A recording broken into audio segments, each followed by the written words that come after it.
Kadhi nyime en ni piny owacho koro nigi geno mar biro chiero ohala e alwora ma nam lolo e kinde kod pinje mag libamba kendo nyuolo thuolo mag tije kaachiel gi chiero chuny ma pacho ka kokalo e weche ohala kod mwandu manie bwo nam.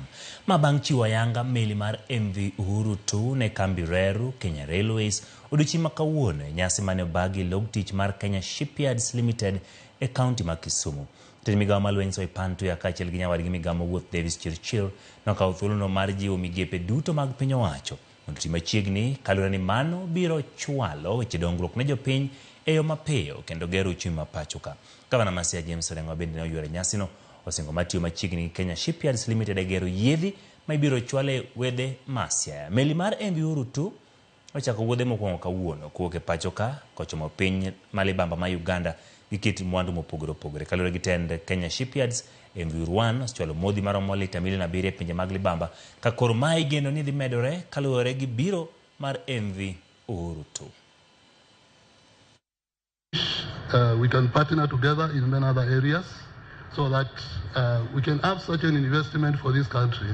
Just like this one, we could change the dynamics of movement of cargo in the port of Kisumu and in the region. MV Uhuru 2 operationalization will go a long way in improving the logistic movement in the Victoria Basin, thus enhancing trade in East Africa.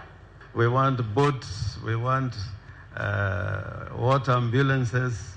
There's so many more products that, speaking for Siaya, we would require from you.